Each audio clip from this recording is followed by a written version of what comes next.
नमस्कार, मेरा नाम रोहित वर्मा है और आप देख रहे हैं एसपीएन 9 न्यूज। भारत और चीन के बीच सरहद पर तनाव बरकरार है, लेकिन एक चीज है जो दोनों देशों के लिए साझा चिंता का विषय है और वो है प्रदूषण। दोनों देशों में इसकी वजह से होने वाली मौत के मामले सारी दुनिया में सबसे ज्यादा हैं। स्टेट ऑफ ग्लोबल एयर यानी सोगा 2020 रिपोर्ट में सामने आया है कि वायु प्रदूषण से होने वाली सालाना मौतों में चीन और भारत अव्वल देश है।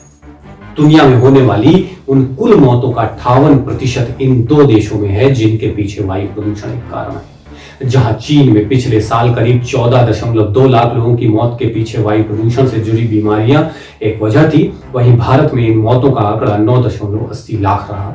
चीन के हालात भारत से बेहतर है। आइए जानते हैं ऐसा क्यों है।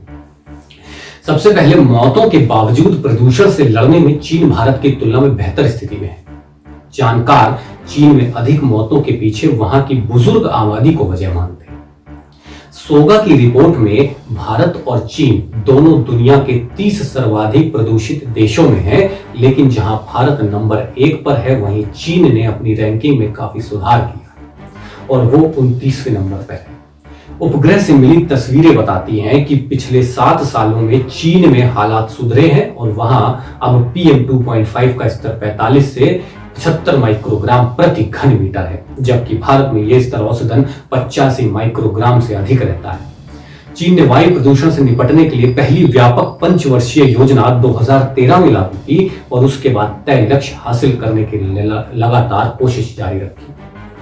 पिछले एक दशक में चीन में PM 2.5 का स्तर 30% तक गिरा है। इसके लिए चीन ने कोयला छोड़कर अपने पावर प्लांट गैस आधारित बनाए। चीन ने अपने बिजली घरों में प्रदूषित नियंत्रण के लिए उम्दा तकनीक भी फिट की है।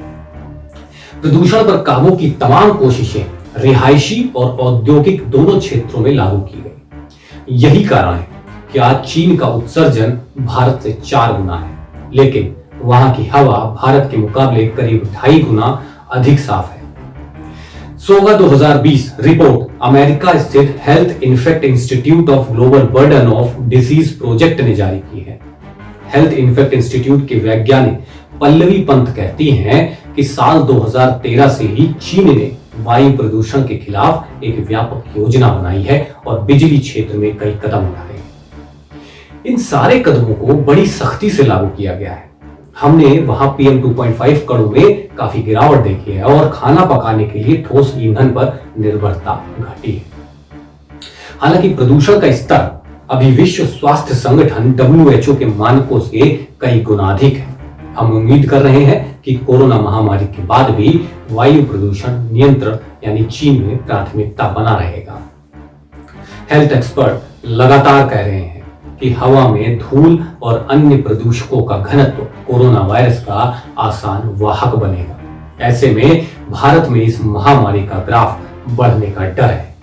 भारत के अधिकांश शहर बहुत प्रदूषित हैं और वहां बड़ी संख्या में लोग रहते हैं। इंडोर पॉल्यूशन की भी कोई कमी नहीं है। ऐसे में कोविड के चलते भारत को जाड़ों में वायु प्रदूषण को नियंत्रण में रखना होगा। महत्वपूर्ण है कि जाड़ों में भारत के कई शहरों में एयर क्वालिटी इंडेक्स PM 2.5 के लिए 400 माइक्रोग्राम प्रति घन मीटर से भी ऊपर चला जाता है, जबकि इसकी सुरक्षित सीमा 31 से 60 है। एम्स के डॉक्टर रणदीप गुलेरिया का भी कहना है कि सर्दियों में स्वाइन फ्लू के मामले बढ़ते हैं और यह मुमकिन है कि कोविड-19 के मामले भी यही होगा।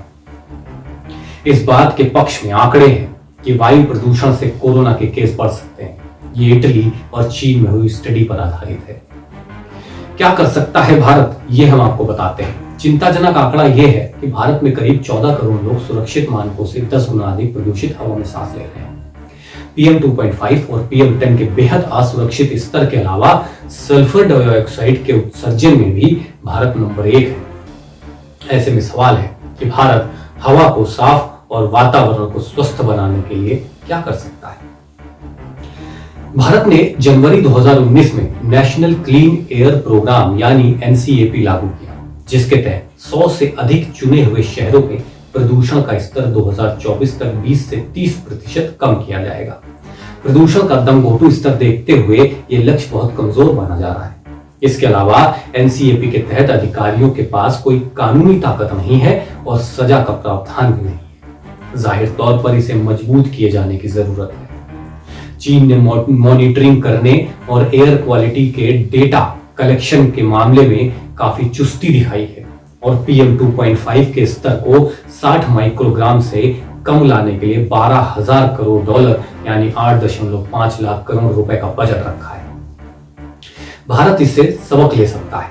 वैसे भारत ने भी पिछले कुछ सालों में प्रदूषण को रोकने के लिए कोशिशें की हैं। जैसे BS4 के बाद भारत ने सीधे BS6 वाहनों को उतारा और दिल्ली में सभी कोयला बिजली घर बंद कर दिए गए। इसके अलावा दिल्ली NCR के इलाकों में ईंट के भट्टे या तो बंद कर दिए गए हैं या फिर उनमें जिग-जैग तकनीक के जरिए कम प्रदूषण करने वाली चिमनियां लगाई गई हैं। ट्रकों को राजधानी में प्रवेश करने की अनुमति नहीं है और प्रदूषण बढ़ने की स्थिति में एक ग्रेडेड रिस्पांस एक्शन प्लान यानी GRAP के तहत आपातकालीन कदम उठाए जाते हैं।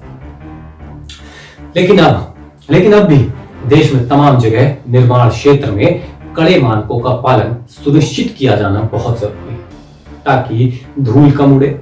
डीजल जनरेटर शहरों में सिरदर्द बने हुए हैं। मिलियनियम सिटी कहे जाने वाले गुरुग्राम में कई रिहायशी सोसाइटी जनरेटरों पर ही चल रही हैं। हर साल पराली ना जले उसके लिए उम्दा तकनीक की मशीनों का इंतजार है और अब भी शहरों में प्रभावी पब्लिक ट्रांसपोर्ट नहीं है। दिल्ली सरकार ने हाल में स्मॉग टावर के जरिए प्रदूषण को नियंत्रण करने की एक बात कही है, लेकिन जानकार ऐसे कदमों को शोपीस ही मानते हैं। वायु प्रदूषण expert of centre for research on energy and clean air के विश्लेषक सुनील दहिया वो मीडिया से कहते हैं प्रदूषण को उसके स्रोत पर ही रोकना होगा। दहिया कहते हैं कि लगातार सुप्रीम कोर्ट के आदेश के बावजूद ज्यादा कोल पावर कंपनियां अब तक सल्फर प्रदूषण नियंत्रण तकनीक नहीं लगा पाई हैं, जो उनमें इच्छा शक्ति का अभाव और सरकार की ढिलाई को दिखाता है। सुनील दहिया कहते हैं प्रदूषण से लड़ने के लिए उसे सोर्स पर ही रोकना और कम करना होगा। स्मॉग टावर जैसे कदम सिर्फ मीडिया में सुर्खियां बटोर सकते हैं, लेकिन अगर चीन की तरह हवा को साफ करने में कामयाबी हासिल करनी है तो सख्त मॉनिटरिंग के साथ सजा के प्रभावी कदम लागू करने होंगे। हमें अच्छे पब्लिक ट्रांसपोर्ट के साथ हर क्षेत्र में कम प्रदूषण करने वाला ईंधन चाहिए। साफ ऊर्जा ही भविष्य है और उस दिशा में तेजी से काम करना होगा। अगर आपको ये वीडियो पसंद आया है तो इसे लाइक करें और कमेंट करके हमें जरूर बताएं। नमस्कार।